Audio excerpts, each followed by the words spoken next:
Just first of all, want to thank the people at Valero and the Alamo Bowl, the hospitality and their generosity.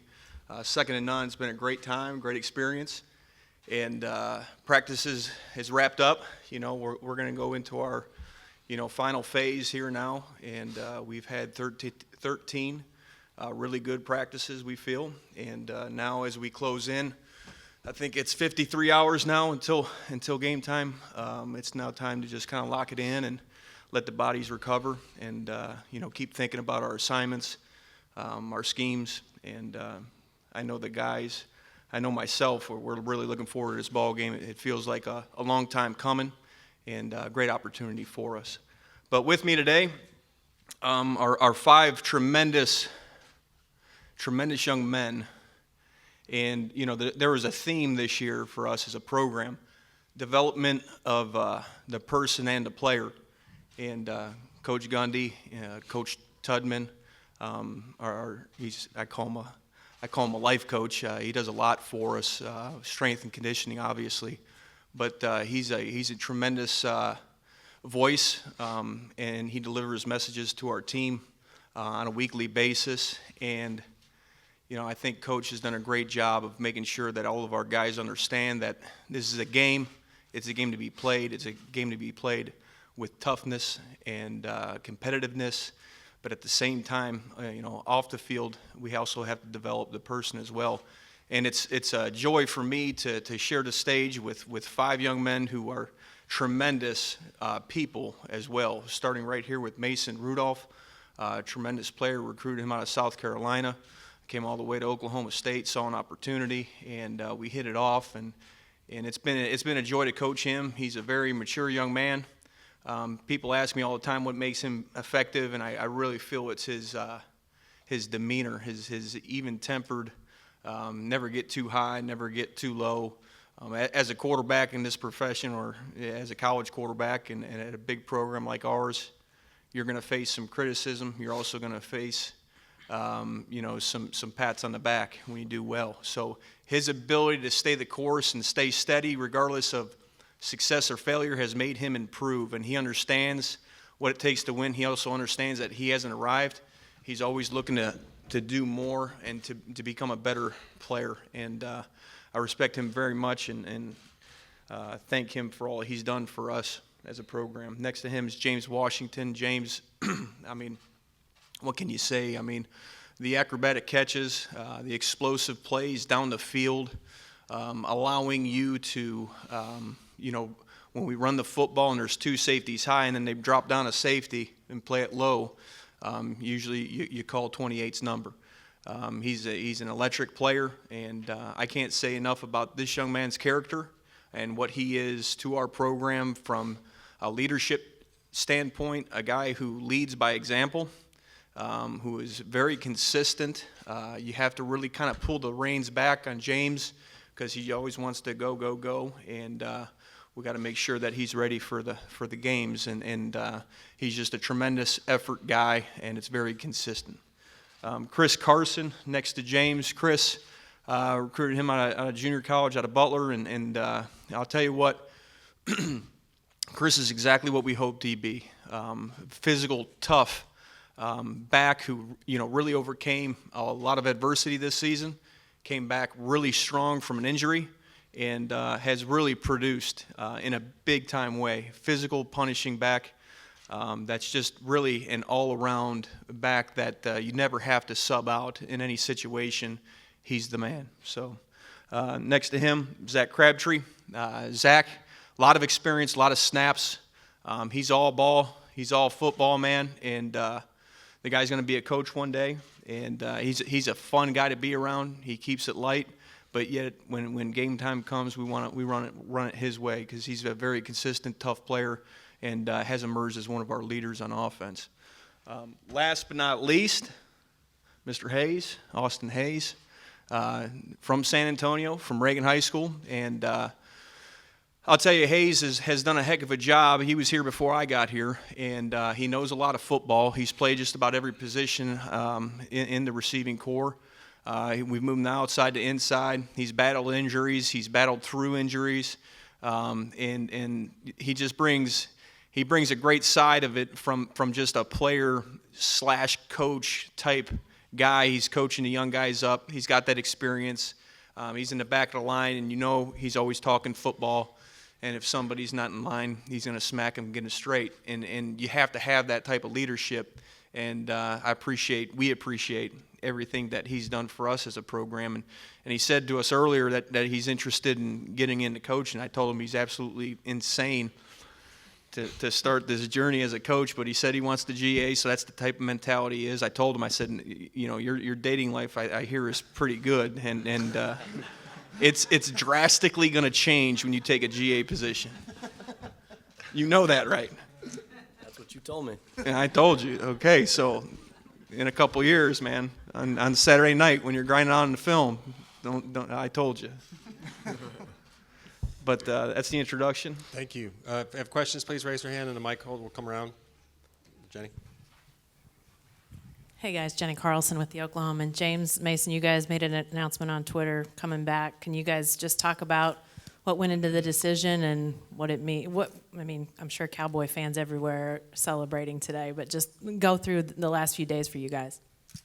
Yeah, I think it was a long thought out decision with both myself and James. I think we were in pretty similar positions. I think both of us. We know we can compete at that level.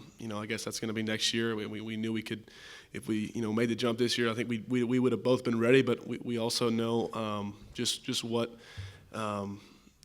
college means to us, and we've been enjoying it. We've been enjoying these first 3 years, and we know the tremendous talent and opportunity that we have next year coming back. So we're both really looking forward to not only this game and capping off the season right with an Alamo victory, but also just a great off season. Just making sure that we are improving our game mentally and physically, and then just kind of putting an exclamation point on both of our careers. Thank you, Mason. James? Just basically like he said, just come back and have another year with our brothers.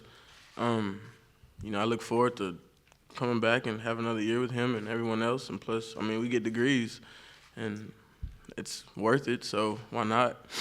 But, yeah, pretty much covers it what he said.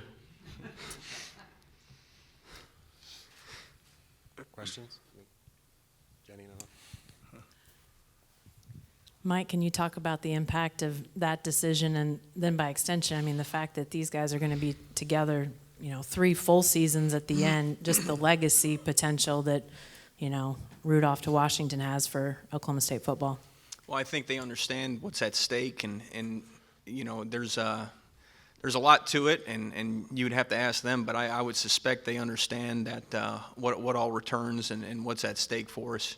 I think the biggest thing that James said, he said education, and that's a beautiful thing to hear. That's what you hope your son says if he's ever fortunate to be in that position. But these guys know that, I think you have to credit our head coach and the fact that we keep things joyful to a certain extent. It's fun to play the game. It's fun to practice at Oklahoma State. And I think our guys, when we come out and when we go to practice, they play with joy, and I think that's a big deal. If it was a big grind-a-thon and it was just, tough, as, some of us do remember back in the day.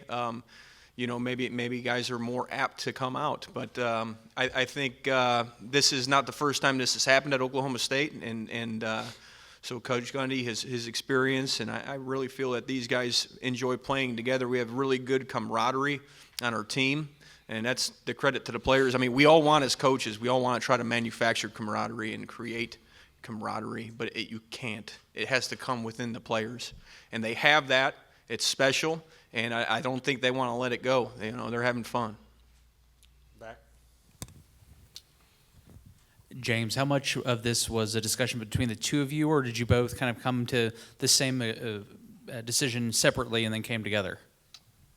We both kind of just talked with each other and coaches, and kind of came up with the idea that, it'd be best if we both came back to just get another year of experience. It wouldn't hurt. But, I'd say it's between both of us. Yeah, I'd say, we both obviously consulted with our families and whatnot and close friends, and made the decision that was, best for both of us, but, to be able to do it together and to, talk throughout the whole process was it was great. And yeah, like I said, we're excited for the future. Thank you, James and Mason in the middle. This is for Chris.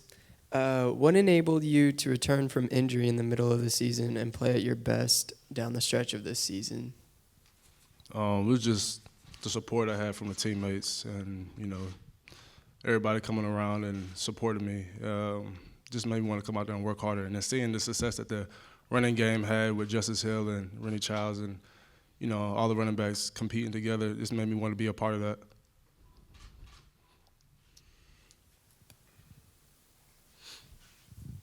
Hey, Austin and Zach, could you guys talk about the chance to have another 10-win season? This could be the 5th 10-win season in 7 years. And, you guys have been around and seen how good, I know that season a few years ago wasn't great, but just what that means for you guys to have been a part of that and the potential to get to double digits again. I'll let you go first. It's big. It's always something. I remember coming in here and Coach Gundy talking about that from day one is anytime you can hit double-digit wins at this level, it's huge. Anytime, not many people in the country win 10 games a year. And so this game has big-time implications on it for us. We want this 10th win. It means a lot. It's another level of success. It just puts you in an elite company. And we're there, and we want to stay there. Thank you, Zach. Austin? Just for me, being here 5 years and having a chance to have 3 10-win seasons, that just that's unbelievable. There's probably, I think Coach Gundy told us the other day, there's only 8 or 9 teams in the last 4 years that have won more games than we have. And to be a part of this has just been so special. And then, for the guys coming back, to beat a top 10 team in Colorado and to make that our double-digit our win would just be huge for the guys coming back to create that momentum going forward and to propel them into having a great year next year. Questions?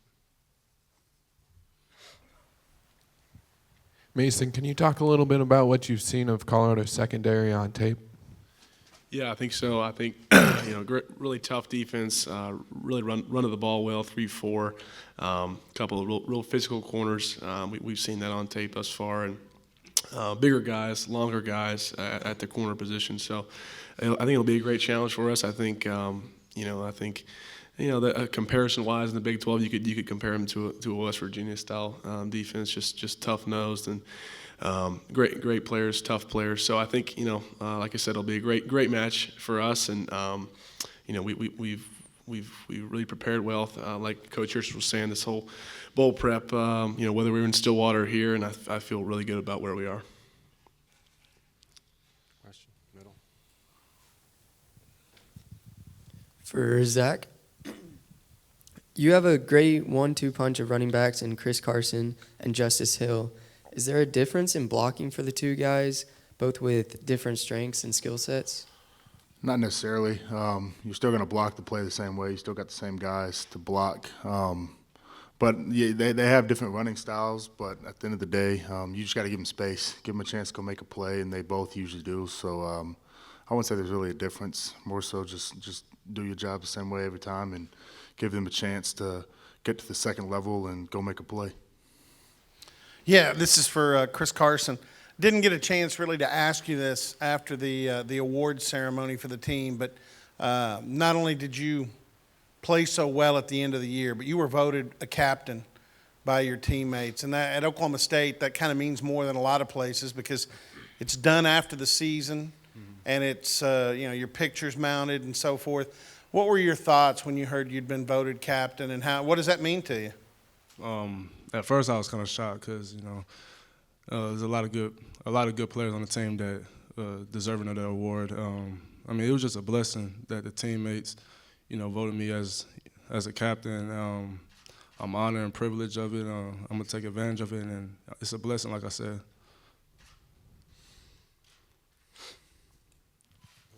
Any final questions? Zach, how excited are you to be getting another year with Mason and James? Really excited. This team's got a lot of potential next year. Obviously, with those two coming back, if we get a big win Thursday, beating Colorado, and kind of propel us into the offseason, And it just begins to lay the foundation for what's to come next year and the expectations for next year. So those two coming back, we got a lot of experience and a lot of talent. So there's no telling what the limit is. But just excited, you know, they're both good kids. They're fun teammates, good to have in the locker room. And both are good leaders, good guys to be around. And so just makes it enjoyable to be with them, and just excited to have one more year with them. Final questions? Jenny, last one. Hey, Chris, I don't think they've started to arrive yet, but I expect a lot of Oklahoma State fans to show up at some point for this game. I know they did last year in New Orleans, but what are you expecting when it comes to fans and excitement and just the buzz as game day gets a little bit closer? I'm just expecting, you know, a lot of Oklahoma State fans come out and support us, just like Colorado's going to have their fans. This should be a great fan base for both teams. It's going to be a loud atmosphere, and just ready to get it started.